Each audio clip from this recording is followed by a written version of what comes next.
Pessoal, então veja. É importante que vocês saibam desses primeiros conceitos aqui, que eu vou utilizá-los muito, não só neste bimestre, como principalmente no segundo bimestre. Então, é importante que vocês já comecem a se familiarizar.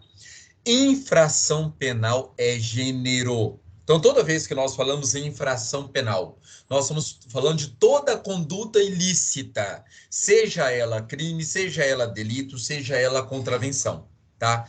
Por exemplo, no direito italiano, a infração lá penal é gênero, no qual são espécies crime, delito e contravenção. Lá a teoria é tripartite no direito italiano. Tá? No direito brasileiro é bipartite, não adotamos essa doutrina italiana. Então, para o nosso direito penal, a infração penal é gênero no qual nós temos duas espécies, quais sejam crime ou delito. Toda vez que eu falar delito, toda vez que eu falar crime, é a mesma coisa. Então, crime e delito é a mesma coisa, são palavras sinônimas no direito penal brasileiro, tá? Crime e delito, mesma coisa. Agora, crime ou delito é diferente de contravenção penal. É diferente. Então, por isso que aqui no Brasil nós adotamos a teoria bipartite, em que a infração penal ela pode ser crime ou delito ou a contravenção penal. Ok? Pois bem, vamos lá. Conceito de crime. O que é crime? Pessoal, eu tenho crime, eu tenho vários conceitos, mas nós vamos trabalhar crime no conceito formal, material e analítico. O que mais nós debruçaremos é em cima do conceito analítico, tá? Mas, veja, eu preciso saber a diferenciação de cada um deles. Então, toda vez que eu perguntar para vocês, por exemplo, o que é crime? O que é crime? Eu não quero que vocês deem o conceito analítico, eu quero que vocês façam o seguinte, professor, crime, eu tenho o conceito formal, material, analítico. O senhor quer qual ou quais? Tá? Então, assim, você já demonstra conhecimento, que você domina todos. Pois bem, o que é um crime no conceito formal? É toda conduta humana que infringe um comportamento delineado pela lei penal. É toda vez que uma conduta descrita pelo legislador é infringida pelo ser humano. Isso é o conceito de crime no aspecto formal. Crime, no seu aspecto material, é uma conduta humana que resulta em uma lesão ou perigo de lesão ao bem jurídico tutelado pelo direito penal. Pessoal, por mais que vocês olhem os conceitos, talvez você fale, poxa, mas não é a mesma coisa? Não, é diferente. Por quê? No conceito formal, eu simplesmente falo da conduta humana em que ela se encaixa perfeitamente numa conduta descrita pelo legislador penal, tá? Então é de forma abstrata. Quando eu falo no conceito material, eu estou falando de forma concreta, eu estou falando do ataque ao bem jurídico, a lesão ao bem jurídico tutelado pelo direito penal. Tá? Então, toda vez em que falarmos em lesão a esse bem jurídico, nós estamos falando do conceito de crime material. Toda vez que nós falarmos simplesmente dessa subsunção entre o comportamento humano e a conduta prevista na lei penal, nós estamos falando sobre o conceito formal. Mas o que é mais importante, que é mais cobrado, que será mais cobrado de vocês, é exatamente o conceito de crime no conceito analítico. E é muito mais simples. O que é o crime? É um fato típico, ilícito e culpável, em que se aplica as penas de reclusão e detenção ao agente. Então veja que nesse conceito aqui que eu trouxe aos senhores, eu já pego o conceito tripartite aí de crime analítico e mais ainda trago aí informações do artigo 33 do Código Penal. Exatamente quais são as penas para o crime, que é exatamente as penas de reclusão e detenção, tá bom? Aqui eu não poderia deixar de falar para os senhores sobre a diferença dos demais. Então veja, aqui, conceito de contravenção penal. Pessoal, contravenção penal é o Decreto-Lei 3688 de 41, tá? É o Decreto-Lei, deixa eu até colocar aqui para vocês, na tela. Deixa só um momento.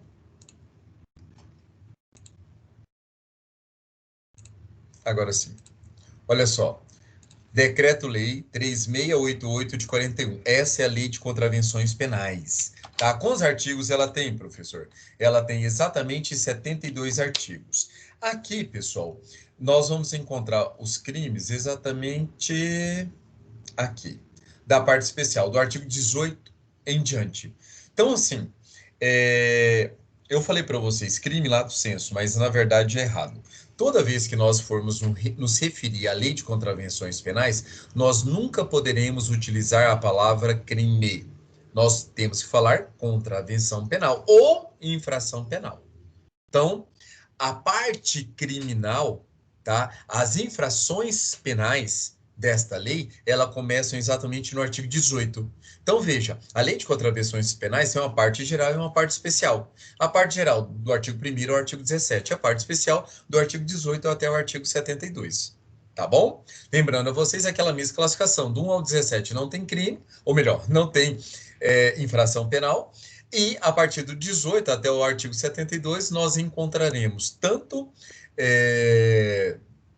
infração penal, nós encontraremos as contravenções propriamente ditas, né? Como também leis penais não incriminadoras, tá bom? Pois bem, feito isso, é importante que vocês saibam que já caiu em várias provas de concurso outros nomes para a lei de contravenções penais. Tá? Já caiu em prova delito liliputiano, em referência às viagens de Gulliver. Tá? Então, o que é um delito liliputiano? Ou crime liliputiano? São as contravenções penais. São infrações de menor potencial ofensivo. Ou também já foi chamado de crime vagabundo ou de crime anão. Tá? Então, toda vez que vocês escutarem ou estudarem essas nomenclaturas, saibam que são referências à contravenção penal. Tá? Então, crime vagabundo, crime anão, delito liliputiano, nada mais é do que a contravenção penal, que está prevista em lei especial, no Decreto-Lei 3688 de 1941, ok? E, por último, nós temos aqui o conceito de ato infracional. O que é o ato infracional? É a infração penal, crime ou contravenção, a depender do que ele praticar, né? Cometida pelo menor de 18 anos. E aí vocês vão encontrar isso lá no artigo 103, 104, 102, 104 do ECA, a Lei 8.069/90. Ok? Então, aqui vocês já sabem, infração penal é gênero, no qual nós temos espécies. Crime ou delito e contravenção, passei a vocês aí os conceitos, e temos também, não podemos esquecer do ato infracional, que não é matéria do direito penal em si, tá? Digamos assim, é matéria da infância e juventude. Quem vai aplicar a lei ao caso concreto vai ser um juiz da infância e juventude. Não será aplicado o Código Penal, tá bom? Vai ser aplicado o ECO, a Lei 8.069/90. E, pessoal, eu acho extremamente importante trazer uma diferenciação a vocês. As diferenças entre crime e contravenção. Por quê? Isso já caiu na segunda fase para Ministério Público, tá? Então, veja. E é muito fácil, não é difícil, tá? Então, eu já trago para os senhores para deixá-los sempre a par. Quais são as diferenças entre crime e contravenção? Geralmente, a maioria dos doutrinadores aí falam 2, 3, 4. Eu gosto de falar para os senhores dessas 10 diferenças. Eu trago tudo que é diferente. Por quê? Eu tenho que preparar vocês para tudo, tá? Então, assim, já trago as 10. O que adianta eu ensinar vocês uma, duas, três ou quatro, aí depois cai... Doido. Esse professor é doido, ele quer matar nós.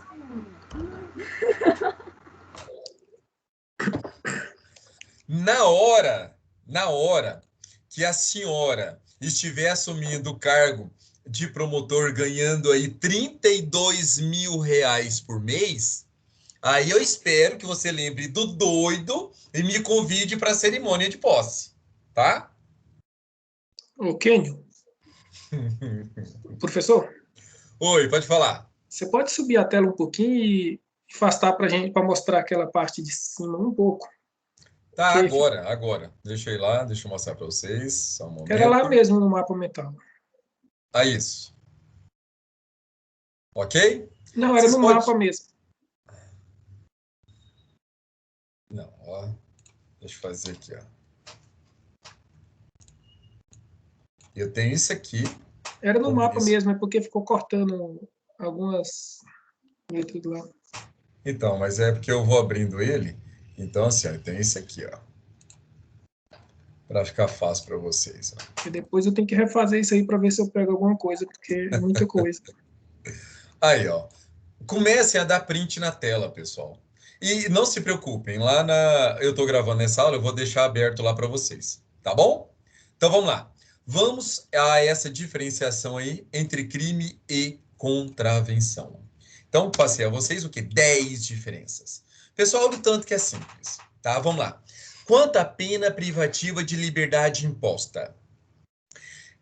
Para a infração penal chamada contravenção, na Lei 3.688 de 41, o máximo da pena privativa de liberdade, que é a prisão simples, o máximo são 5 anos.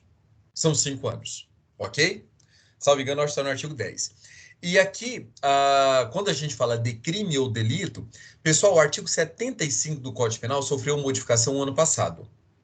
Entrou em vigor em final de janeiro do ano passado. Antigamente eram 30 anos, hoje são 40. Então, o máximo de uma pena privativa de liberdade imposta. Quantos anos que a pessoa pode ficar o máximo na cadeia? Se for crime ou delito, 40 anos. Se for contravenção penal, 5 anos. Ok? Beleza. Quanto à espécie de ação penal, vocês vão aprender no decorrer do curso que tem pessoas titulares para ingressar com a ação penal, tá? E aí, dependendo do titular, nós vamos dar nomes. Então, por exemplo, o artigo 129, inciso 1 da Constituição Federal, fala que é titular da ação penal o Ministério Público. O Ministério Público, o membro do Ministério Público, o parquê, o promotor de justiça, o procurador de justiça, o procurador da República, tá? Esses são os titulares da ação penal, tá? Então, quando eles são titulares, nós falamos que a ação penal é pública. Ação penal pública. Então, se é ação penal pública, eu já sei que o titular é o MP. E o MP inicia a ação com uma peça chamada denúncia, artigo 41 do Código de Processo Penal. Tá bom? Beleza, vamos lá. Agora, existe ação penal privada, em que, por causa do strepius iudice, escândalo do processo, o direito penal passa essa prerrogativa para a vítima. Então, assim, antigamente eram vários os casos, e gradativamente está acabando do Código Penal, está sendo tirado. A maioria, que era de ação penal privada, hoje é de ação penal pública ou de ação penal pública condicionada à representação, tá? Então, veja, são pouquíssimos os casos. Professor, dê um exemplo, crimes contra a honra, calúnia, injúria e difamação, tá? Esses são de ações penais privadas. Então, veja, quem é o titular da ação? É a vítima. Ela que vai entrar com a ação, professor? Sim, mas se ela não for advogado, vai ter que contratar um, tá? Aí ela entrando, qual é o nome da peça? Queixa-crime. Então, pessoal, por favor, pelo amor de Deus, não cometa um erro de uma estudante de direito que está no Instagram ensinando os alunos. Aí ela pega e fala que fulano de tal foi na delegacia e prestou queixa. Meu Deus do céu, Jesus. Me deu vontade de ir no Instagram dela e falar assim, estuda, Jesus, estuda. Não fala besteira, não. E o duro, tadinha, na hora que a gente olha todos esses jornalistas que são ignorantes, toda hora fala, fulano de tal foi na delegacia e prestou queixa. Não existe isso, tá? Não existe. Queixa é a peça iniciadora da ação penal promovida pela vítima. Promovida pela vítima. Ok? Então, beleza. Então, aqui vocês já sabem que existe ação penal pública e ação penal privada.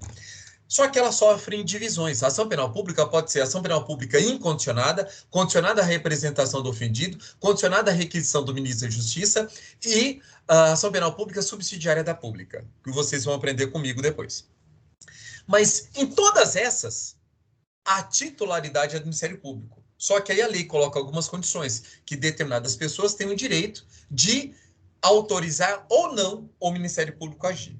Tá? Se for ação penal pública incondicionada, o Ministério Público não precisa de autorização de ninguém. Nas demais, ele vai precisar. Tá bom? Beleza. E na ação penal privada? A ação penal privada é a vítima. Só que a ação penal privada, ela também sofre divisões. A ação penal privada propriamente dita, ou exclusiva, ação penal privada personalíssima e ação penal privada subsidiária da pública, quando houver a inércia do Ministério Público.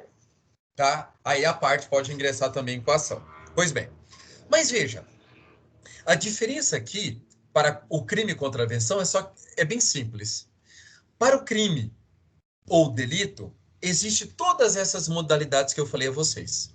Para a contravenção, só existe uma: ação penal pública incondicionada. Olha o tanto que é fácil, tá? Então, para a contravenção, ação penal pública incondicionada. Sempre é o Ministério Público que é o titular. Não precisa de autorização de ninguém, tá? Agora, se for crime ou delito, nós temos que saber se é ação penal pública ou se é privada. E aí saber todas essas diferenciações que os senhores vão aprender no decorrer do Direito Penal 2. Vamos lá. Quanto à admissibilidade da tentativa, nós já falamos muito da lei penal não incriminadora, de integração ou de extensão, que é exatamente o artigo 14, inciso 2 do Código Penal, que é a tentativa. Ou seja, toda vez que o agente não conseguir a consumação do delito por circunstâncias alheias à vontade do agente, nós falaremos que o crime é tentado. E lá no artigo 14, inciso 2, fala que vai ser punido pela mesma pena do crime, diminuída de 1 a 2 terços. Ok? Pois bem. Pessoal, no crime ou delito, a tentativa é punida. Na contravenção, apesar de haver a previsão legal, o artigo 4º fala que não se pune a tentativa de contravenção penal. Então, aí mais uma diferença, tá bom? Quanto à extraterritorialidade da lei penal brasileira, nós vamos estudar já na semana que vem o artigo 7º do Código Penal. E, pessoal, o artigo 7º vai trazer os casos em que nós podemos aplicar nossa lei a crimes cometidos fora do território nacional. Tá? Então, é possível, no caso de crime ou delito, sim. No caso de contravenção penal, de forma nenhuma. Tá? Então, contravenção penal praticada fora do Brasil não se aplica à nossa lei. Não se aplica à nossa lei. Mais uma diferença. Quanto à competência para processar e julgar. Crime ou delito, ele é processado e julgado ou perante a Justiça Comum Estadual ou perante a Justiça Comum Federal. Regra geral, tá? Vocês vão aprender em direito constitucional todas as outras exceções. Mas veja, qual a diferença de um e de outro? A competência para apuração de crimes da Justiça Federal é uma competência com rol privativo. É um rol que está previsto no artigo 109 da Constituição Federal.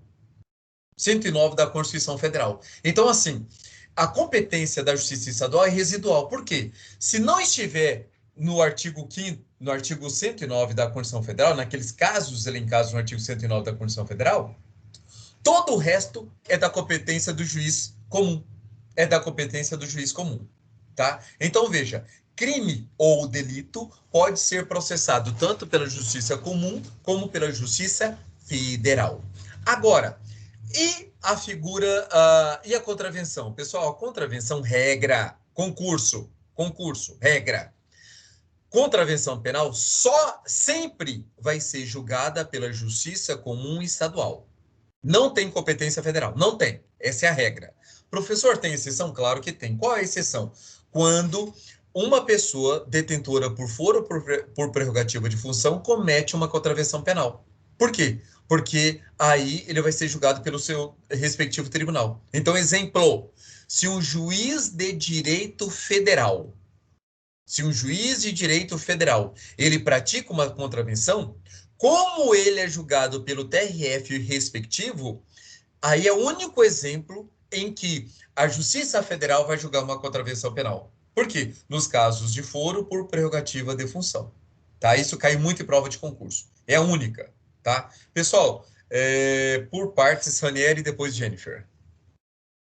Professor, no caso, cada arrependimento, tanto na ação penal pública quanto na privada, tipo assim, arrependimento, eu digo, eu denunciei alguém e me arrependi, ou denunciei algum órgão público. Tá, o que acontece? Cabe arrependimento na ação penal privada? Tipo um crime contra a honra. Vamos lá, quero mais vamos lá. Você tem que ver o seguinte: existem causas extintivas de punibilidade previstas no artigo 107 do Código Penal. Tá? E essas causas extintivas de punibilidade ali do artigo 107 é um rol meramente exemplificativo, não é taxativo. Eu tenho vários. E aí você tem que estudar também o artigo 60 do Código de Processo Penal, que vai falar exatamente, mais ou menos, eu acho que você está aí em dúvida. Por quê? Quando a ação penal ela é pública, aí eu falei para você que ela é pública incondicionada, condicionada e subsidiária da pública. No caso da condicionada, Ranieri, por exemplo, eu fui vítima de uma ação penal pública condicionada à representação. Eu tenho, de acordo com o artigo 39 do CPP, 6 meses para dar autorização para a polícia e para o Ministério Público perseguir o criminoso. Eu tenho 6 meses. Só que dentro desses, isso nós chamamos de representação. Representação. Só que eu posso desistir dessa representação na ação penal pública condicionada, eu posso, dentro desses 6 meses, tá? Eu posso fazê-lo, ok? E antes do Ministério Público oferecer a denúncia, eu posso fazê-lo. Então, dentro desses 6 meses, e antes do Ministério Público oferecer a denúncia, eu posso ir lá e me retratar. O instituto chamado retratação, tá? Entendi. Então, eu tiro o poder do Ministério Público de prosseguir. Então, assim, eu estou desistindo? Estou desistindo.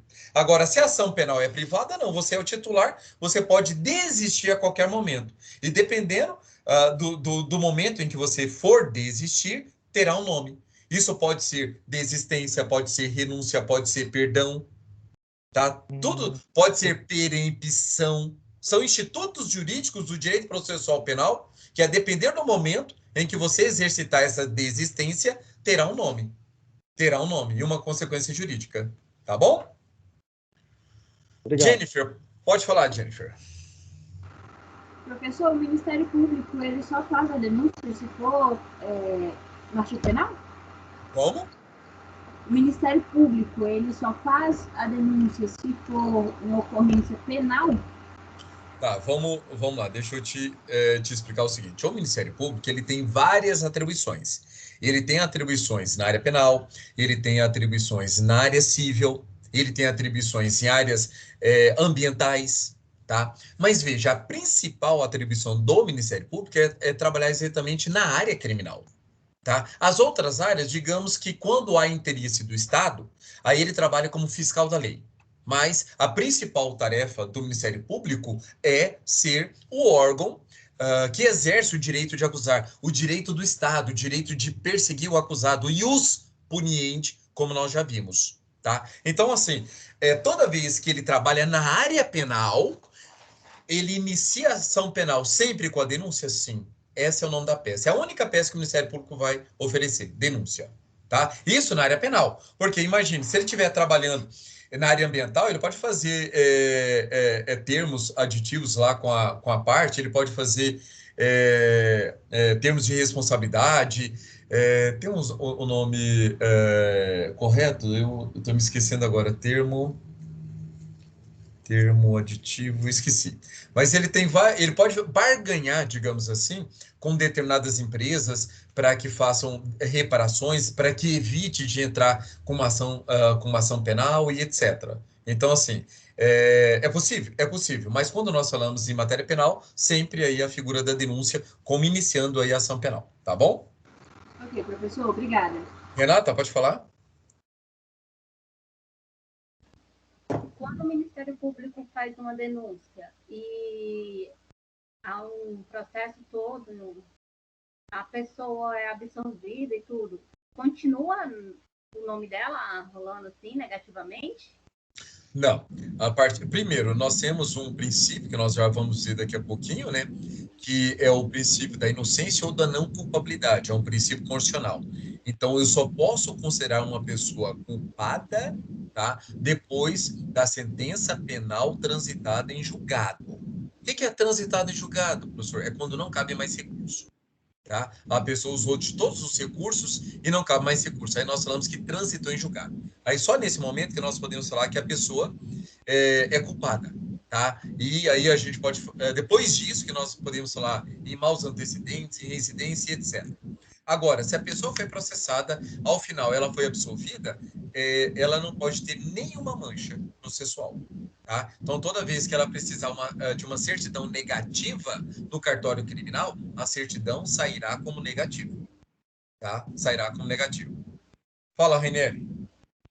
Professor, eu ouvi por alto que existe para alguns concursos essa ausência, né, de pesquisa criminal, até tanto na parte de inquérito policial, algumas coisas assim. É verdade isso daí, que para alguns casos essa não pesquisa é relevante?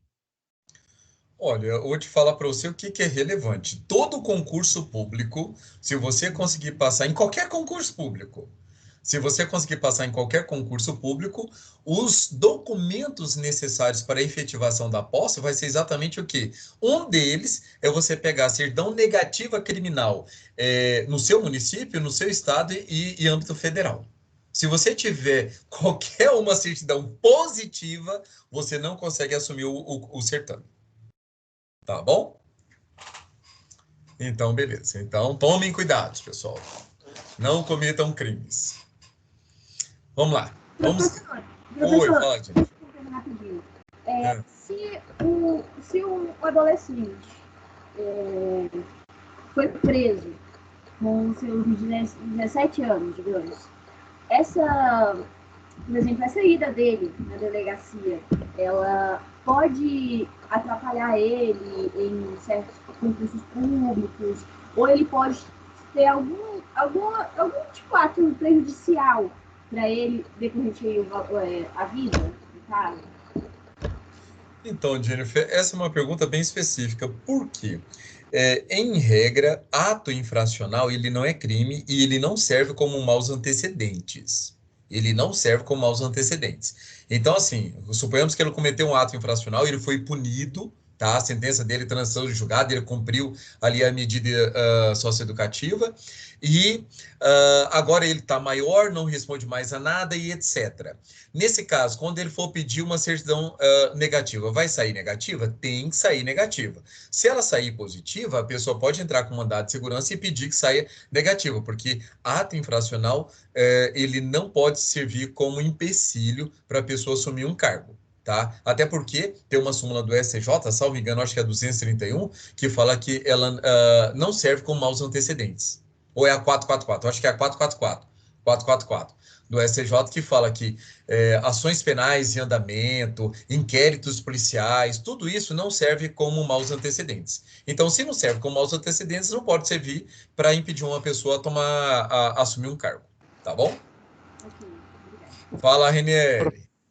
Teve uma questão lá do rapaz que matou o índio, acho que foi em 97, acho que ele tinha 16 anos, foi barrado a posse dele na Polícia Civil.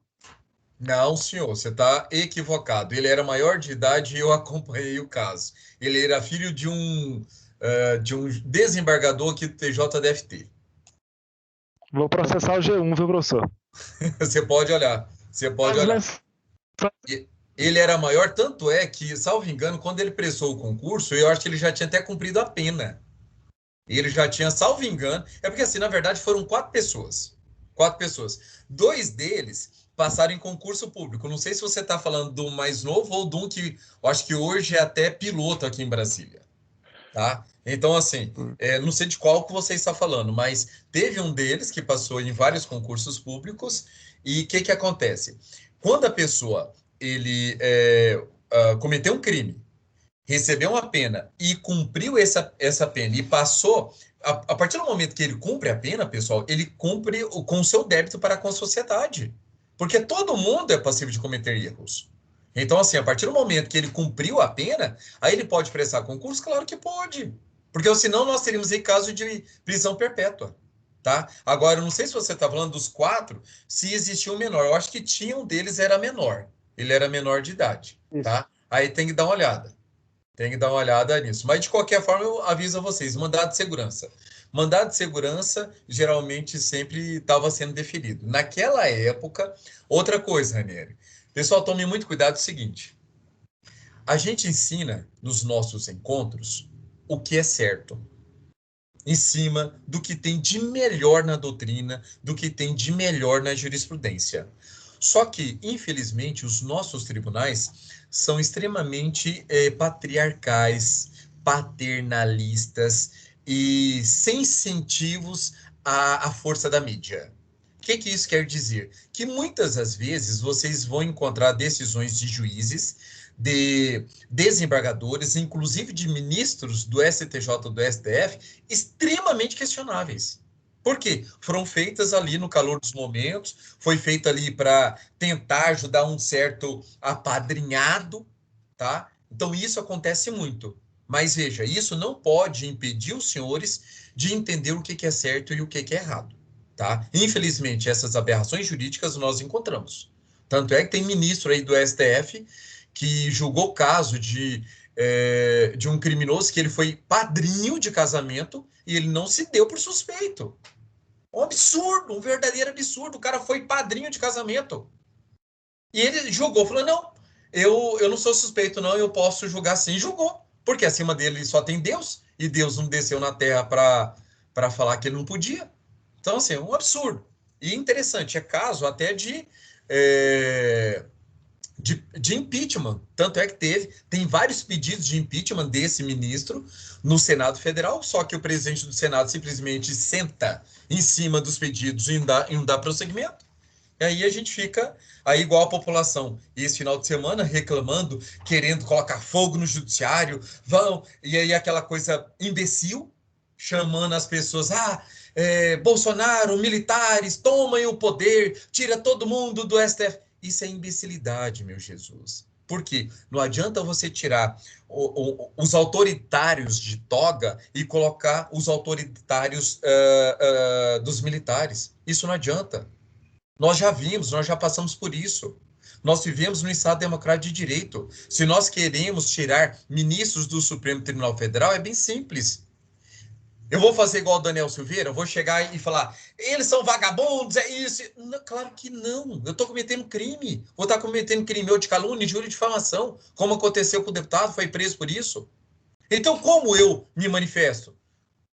Igual estou falando para vocês, um absurdo aquela decisão daquele ministro. Ele desrespeitou o artigo 254 do Código de Processo Penal.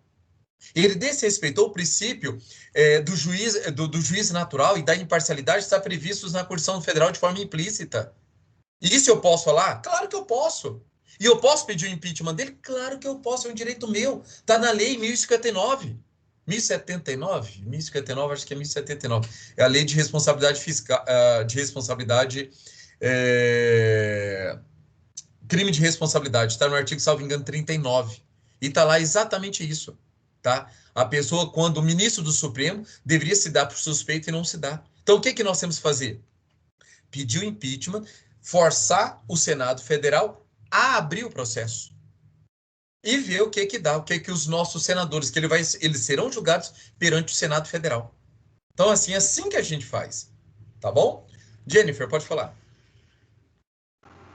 Professor, não agora, mas se você pudesse explicar para a gente um pouquinho sobre essa soltura do Lula, né, que eu estou até um pouco perdida, mas se pudesse explicar para a gente o que ocorreu nessa situação para ele vir a ser solto agora, né, eu te agradeceria. Pessoal, vamos fazer o seguinte, eu vou falar assim bem resumido, porque é um assunto muito complexo, tá? Muito complexo.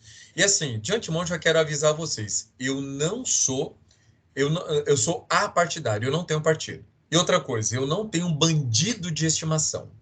Então, eu falo de acordo com o que eu aprendi estudando. Então, assim, primeira coisa que eu preciso falar para vocês, que infelizmente a história do Supremo Tribunal Federal é só uma. A única exceção foi o mensalão. A única exceção foi o mensalão em que o Supremo julgou e condenou e mandou executar a pena de pessoas poderosas. Foi o único. Então, assim, se nós formos analisar toda a história do Supremo Tribunal Federal, tirando o mensalão, todos os outros processos sempre deram em nulidade. Nunca a absolvição por negativa de autoria. Falar assim, a gente está absolvendo porque realmente ele é inocente. Não dá. Então, todos os processos, todos, Satyagraha, do banqueiro lá, Daniel Dantas, todas que vocês forem analisar, tudo deu o quê? Nulidade por algum problema processual. Então, assim, nenhum deles foram inocentados. Então, no Supremo, sempre foi assim. O que aconteceu? Na época do Lula, primeiro que o Lula perdeu o poder e quem assumiu o poder foi a outra ala ideológica. E lá, nessa ala ideológica, colocaram alguns membros no Supremo Tribunal Federal. Então, isso acaba interferindo muito no jogo. E assim, se a gente for analisar, na época tinha ministros que eram apaixonados, devotados ali pelo Lula, e a maioria não era. Não era. Então, assim, na hora que você vê todas as provas carreadas para os autos, tá? Demonstravam que havia uma corrupção sistêmica no governo, e não era só na época do Lula. É uma corrupção que já vinha desde a época do Fernando Henrique, tá? Mas que na época do Lula aumentou pra caramba.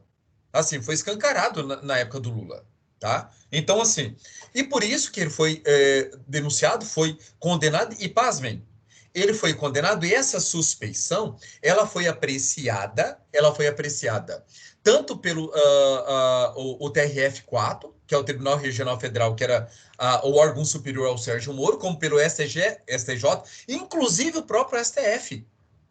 Na ocasião, pegou e falou do Moro. Pegou e falou que não, ele era competente, sim. Beleza. O que mudou? Pessoal, o que mudou foi o seguinte, foi aquela prova ilícita que hackers pegaram os celulares do Moro e do Dallagnol e descobriu a conversa entre eles. Mas detalhe que o Lula não divulgou no posicionamento dele. O Dallagnol mais o Moro depositaram na conta da Previdência Privada do Lula mais de 7 milhões de reais? Não depositou. Qual foi o argumento? Que o juiz ensinou o Ministério Público como pesquisar, como correr atrás de provas, coisa que o nosso sistema proíbe. Por quê? Não, tem que haver a separação de investigar, de apresentar acusação, de defender e de julgar. É o nosso sistema acusatório. Então, o que acontece? O Lula, ele não foi absolvido. O processo dele está sendo nulificado por duas alas do Supremo. Uma ala, que é defendida exatamente pelo Fachin. Ele quer simplesmente anular o processo, por quê? Porque como veio à tona essa prova ilícita, e o STF sempre utilizou, eu posso utilizar prova ilícita para absolver. Eu não posso utilizar prova ilícita para condenar. Então, assim, como surgiu essa prova ilícita da conversa deles, o que o Fachin está querendo? Anular o processo, não pela suspeição do Moro, e sim porque aí ele inventou uma tese de que houve uma construção que mudou e não sei o quê, e o Moro não é mais competente. Por que o Fachin está querendo fazer isso? Para tentar salvar a Lava Jato, para que outras condenações sejam mantidas. É isso que o Fachin quer. A outra ala, aparentemente encabeçada pelo ministro Gilmar Mendes, é exatamente o que? O contrário, ele quer a anulação dos processos, exatamente alegando a suspeição de Moro. Então, assim, o STF já decidiu que vai anular. Vai anular, não vai absolver, vai anular. Mas eles estão brigando, qual o motivo? Consequência, se a tese do Gilmar Mendes for a prevalente, pessoal, todos os condenados, praticamente quase todos os condenados da Lava Jato, vão ser soltos. Quase todos. E detalhe, olha só a ironia. Pessoal, se eu tivesse na situação desses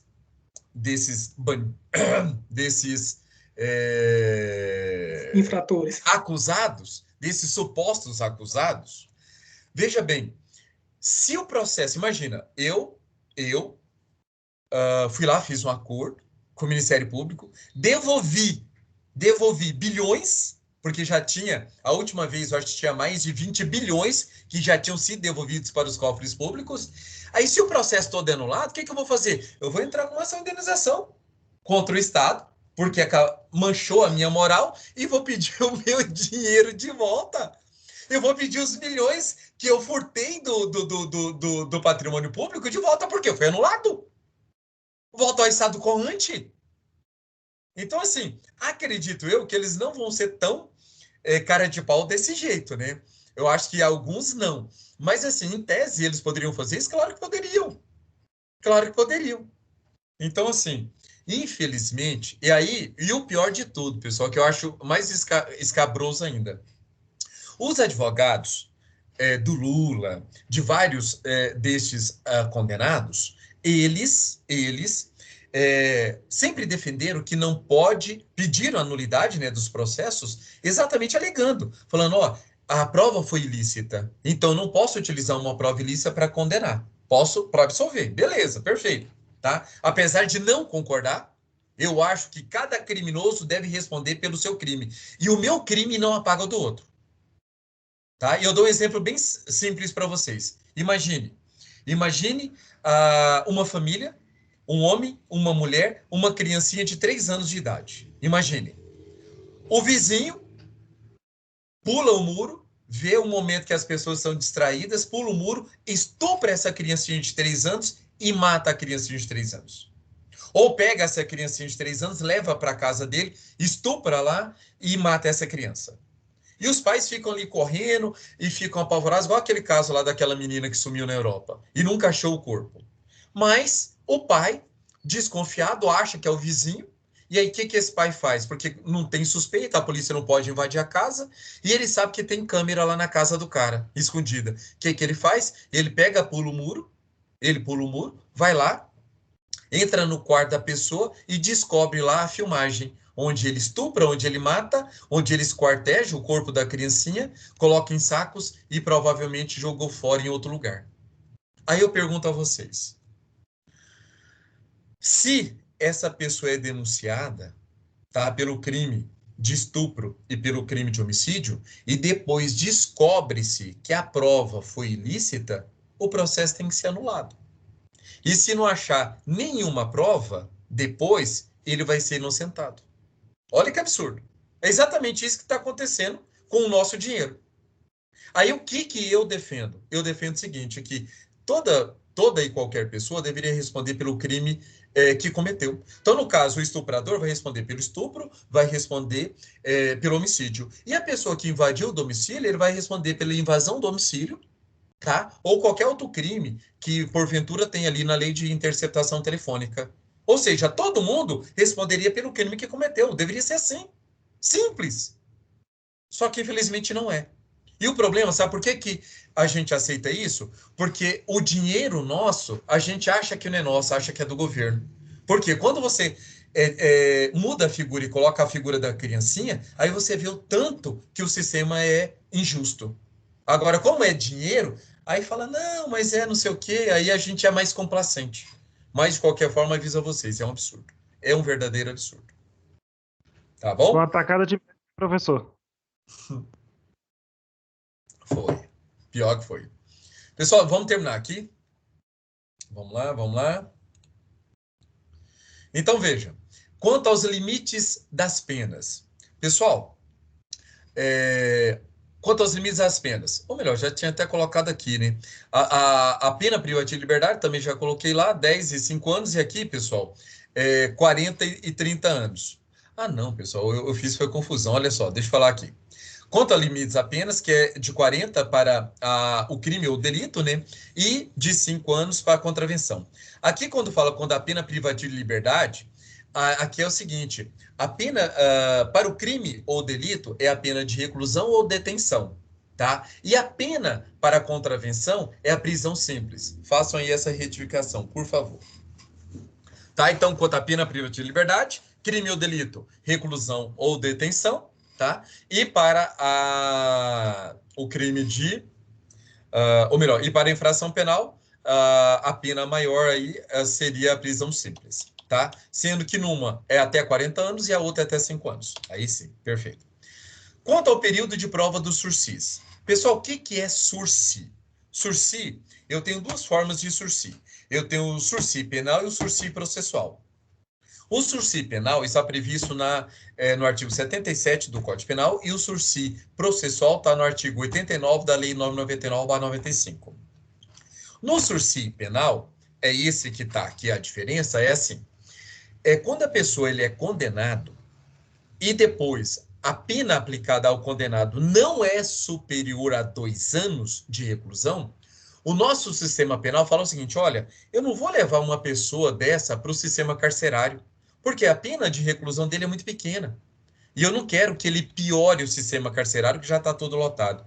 Aí o que o artigo 77 fala? Olha, a pessoa que pega uma pena de no máximo 2 anos, a pena dele vai ficar paralisada, suspensa, de 2 até 4 anos, ou dependendo da modalidade sursi, de 4 até 6 anos.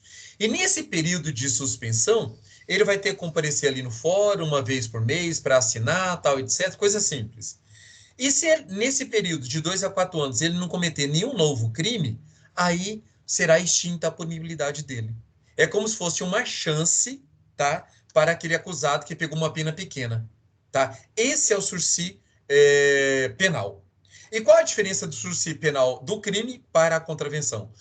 É o tamanho da suspensão.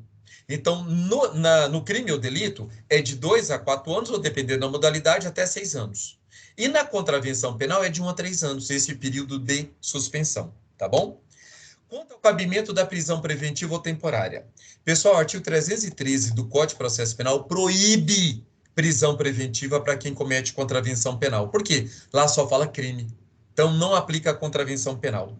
E a lei temporária, que é a lei 7.960, ela tem um rol de crimes em que pode ser decretada a prisão temporária por 5 dias, por mais 5, ou se for crime hediondo, 30 mais 30.